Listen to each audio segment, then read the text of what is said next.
Good afternoon, Trump's family. Welcome back to my channel. Have a good day and God bless you.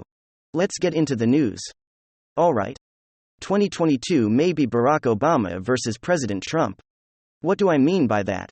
I reported earlier that Obama is kind of avoiding campaigning in the midterm elections, but they announced Saturday that Barack Obama will be hitting the campaign trail, and he's going to be doing it starting this next weekend in 3 key states: Georgia, Michigan, and Wisconsin. Oh, what do Georgia, Michigan, and Wisconsin have in common? Something that we all know that I can't report on this platform. But let's just say there's a lot of weird anomalies and skullduggery in those 3 states that you may have witnessed. Oh, I don't know, a few years ago, more than 1 year ago, less than 3 years ago. Now this is going to work. This didn't exactly work for telling McAuliffe and last fall's Virginia governor's race. But let's see what happens. Obama's campaign swing starts in Atlanta, Georgia, on Friday to help Senator Raphael Warnock and Stacey Abrams. Ooh, Stacey Abrams, about to be 2-time loser for the gubernatorial race in Georgia. Is it funny that she could contend for a long time that she was robbed? Hillary could contend for a long time that she was robbed. But when 45 makes the same claim, are we report that he's making that claim, or someone may be of that opinion that he's making that claim? You can't talk about it. Not at least here. So he won't. Former President Barack Obama will campaign in Georgia for Democrats like Stacey Abrams and Senator Raphael Warnock just before the final week of early voting. He came in 2018 for Abrams and Biden in 20, about the same time frame, so he's coming in that 2,420 plus days or so before the midterms, just like it did in 2018 and 2020. He comes late. I don't think that's going to help him much. Who's going to have more influence, Warnock with Obama's backing, or Herschel Walker with Trump back in 2022, is going to be very interesting. Then Obama will be in Detroit for Governor Whitmer. And then he's going to be in Waukesha, Wisconsin to help Senate nominee Mandela Barn. There are a lot of Democrats still on the Obama boat. I don't know. I don't even know if Obama boat's a thing. I know the Trump train is a thing, but maybe there is the Obama boat. And it's now sunk, and is the Great Titanic. Also, Obama's office is noting that he has done it several fundraisers for Democrats in recent months. So let me play you what Obama said on the Pod Save America podcast on why he's doing this and how our democracy can't function. If we don't worry about down ticket now, he's right about that. Let's make sure that we go down ticket and make sure that we get the right people at every level of government. And then, some significant news: the double standards are just ridiculous. You know, societal and cultural double standards are one thing for the most part. They might bother you, they might be a little bit annoying, but it's not really that big of a deal. It's just kind of life. But double standards within the justice system, double standards when it comes to issuing justice and investigations. Now, that's a big friggin' deal. And that's why it's so incredibly frustrating the way these left voids and Democrats can run afoul of the law and just keep getting away with it. It's a constant travesty of justice. There's no other way to describe it. How many investigations have been launched into Donald Trump over the last 6, almost 7 years? It's endless. I mean, it feels literally endless. It's one after another on state level, federal level, from the DOJ, the FBI. It actually never ends. When one thing flops, then another one begins. Meanwhile, Democrats who are actually committing crimes never seem to be held to account for their actions, even though we keep stumbling upon massive conspiracies, illegal conspiracies for some of the most heinous crimes. And of course, that double standard is what we will continue to highlight and expose as more massive bombshell Washington corruption scandals continue to drop this week. Alright, folks, so we're talking about massive stories, you know, the type of stuff that should be headline news everywhere. But isn't it interesting how you have to come to a random obscure channel like mine to get this kind of information, because the mainstream media totally ignores it? Let me show you guys exactly what I'm talking about.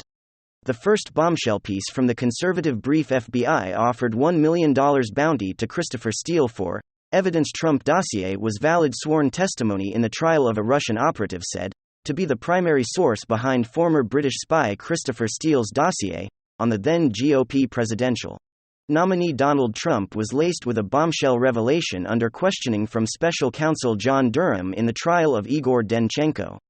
FBI analyst Brian Auten testified that the Bureau offered Steele $1 million if he could provide evidence that the explosive claims against Trump contained in the dossier were true, but the former MI6 spy could not do so, the Daily Wire reported on Tuesday.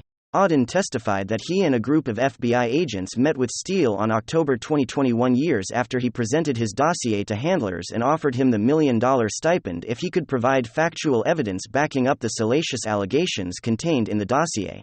According to Fox News, the offer came years after Director James Comey's FBI used the dossier to obtain warrants from the FISA court to spy on a member of Trump's 2016 campaign.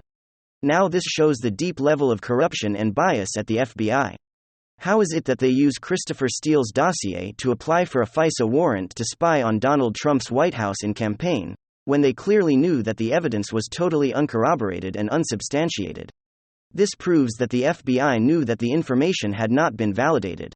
It was not evidence. Everything compiled in the Steele dossier was nothing but hearsay and phony stories. They knew it, and this proves it because even later in 2021, they went as far to offer a $1 million bounty for the information to be corroborated. Why was this $1 million bounty or this effort to corroborate the evidence not enacted in 2016, when the Steele dossier was being compiled? Or very simply, folks, because they knew the dossier was fabricated. Andy McCabe claims that, well, if we had the information that we had today, we would have never applied for the FISA warrant. What a load of crap. That's nothing but a post-after-the-fact justification in order to save his own behind in front of the American public. They never did the basic due diligence required to verify the information that was being handed to them, because they had no interest in doing so. The only interest was to stop Donald Trump at any and all cost, just as was stated in the text messages between Peter Strzok and his lover Lisa Page after Donald Trump won the election in 2016. That Plan B was to be enacted, and that Plan B was the Steele dossier, fabricating evidence to justify endless investigations into Donald Trump in an effort to either have him impeached, have him forcefully resign, or frame him with a crime that he did not commit, and then proceed with charging him. This puts it all into perspective. They can keep doing this stuff over and over, and over again. And then in the end, avoid culpability because they just say, well, we didn't know at the time. We weren't aware. They were totally aware because all of their critics who are following the entire time were aware that the whole thing was a load of garbage. I mean, for Pete's sakes, the PP tape. How is anybody supposed to take that seriously? How was anybody I chose to believe that with zero corroborating evidence? Well, whatever applies to the PB tape also applies to the Russian Alpha Bank server. It's all just so ridiculous and so corrupt and so reprehensible. And the question is, how do they keep getting away with it? And how can you possibly defend this clearly corrupt FBI establishment? Of course, it's not to generalize the entire Bureau, but those leading these investigations are clear DNC operatives, DNC shills. We got a couple more bombshells. Take a look at this. The FBI ordered informants Igor Danchenko to erase all evidence from his phone of his role in their attempted coup of President Trump. Danchenko was the one individual those looking into the Trump-Russia collusion fraud wanted to identify. The PSS. The individual who was behind the material amount of Steele dossier lies. At least two sources on the internet had come to this conclusion by Sunday night. The deep state kept Chico's name hidden for nearly 4 years, and Danchenko's lawyers filed a motion to dismiss the case against their clients. Buried inside the filings are several statements that are absolutely devastating for the Stasi FBI. The first bombshell that dropped last month: Durham Shakur Danchenko was a paid FBI informant in March 2017. The FBI signed the defendant up as a paid confidential human source of the FBI. The FBI terminated its source relationship with the defendant in October 2020, right before the 2020 election took place. Coincidence? I think not. And now we're learning from Hans Mockney that the FBI told Igor Danchenko to dispose of evidence. Hence Mankey writes, we've known since last week that the FBI made Danchenko a confidential human source so as to hide him from Nunes and other inquiries into the Russia Gate scam. Now we find out that an added benefit was that Danchenko could legally dispose of evidence of the Russia Gate scam. He releases this document from the United States versus Danchenko cross-examination. Okay. And in fact, Agent Helston, once Mr. Danchenko became a confidential human source, and for good reason, you told him that he should scrub his phone, correct? Yeah. At the beginning, There were 2 times that we had discussed that action was at the beginning of some kind of mask and office gave his connection to Steele in any connection to us. And then after the 3-day interview became public, we readdressed that as well as we assumed he would be most likely targeted from by cyber means by the Russians. Of course, the Russians, they took him on as a confidential human source to hide him from any inquiry and of course, thus legally giving him the right to scrub his phone in order to protect classified United States information from the Russians. No, in order to protect the FBI from Devin Nunes. His inquiry, how absolutely devastating this is for the FBI's reputation. This is the FBI that the mainstream media and Democrats keep telling you should not be questioned. I don't know about you guys, but I have a whole lot of questions, and every single new bombshell that drops even more questions compile on top, and now you won't believe this. I mean, talk about a conflict of interest in the Hunter Biden Facebook Twitter scandal, which dropped on the Joe Rogan podcast not too long ago. We have another bombshell from the New York Post, which Fox News reported. Everyone listen to this. Campaign records show that 2 FBI officials, who warned Facebook about posts Hunter Biden's laptop reporting, were Democratic donors.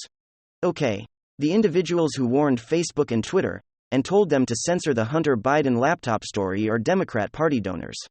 The FBI is losing trust with good reason. It almost feels like the FBI is a Gestapo investigative force of the Democrat regime. Democrats are the Soviets and the FBI is the KGB. That is what it feels like. The deep state Democrat regime has weaponized the DOJ and the FBI to attack their political opponents. And it shouldn't be an absolute outrage to anyone who's paying attention. I mean, let's just put it into perspective.